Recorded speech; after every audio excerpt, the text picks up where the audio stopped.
کہ آگے نسل انسانی کا سلسلہ جو شروع ہوا وہ نوح علیہ السلام کے ان 3 بیٹوں سے شروع ہوا۔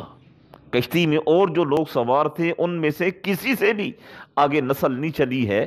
اب پوری دنیا کے لوگ وہ نوح علیہ السلام کے ان 3 بیٹوں کی اولاد ہیں۔ ایک کا نام میں نے عرض کیا ہے سام۔ سام کے بارے میں لکھا ہے کہ یہ اہل عرب جتنے بھی ہیں، جتنے بھی ان کے قبائل ہیں، اور یہ اہل فارس، یہ جتنے بھی ہیں، یہ سام کی اولاد ہیں، اور یہ سام حضرت نوح علیہ السلام کے بیٹے ہیں اور اہل عرب ان کی اولاد ہیں۔ دوسرے بیٹے کا نام میں نے ذکر کیا تھا حام۔ یہ افریقی ممالک میں جتنی بھی بستیاں آباد ہیں، یہ حبشیوں نسل لوگ یہ حام کی اولاد ہیں، اور حام ان کے والد ہیں، اور یہ نسل وہاں سے چلی ہے۔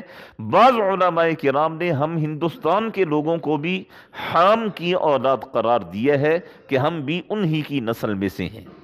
اور نوح علیہ السلام کے تیسرے جو بیٹے تھے یافس، ان کی اولاد میں، ان کی نسل میں ترک، منگول، یہ چنگیز خان جس سلسلے سے نکلا ہے، اور یاجوج ماجوج، یہ نوح علیہ السلام کے اس صاحبزادے کی نسل ہیں جنہیں یافس کہا جاتا ہے۔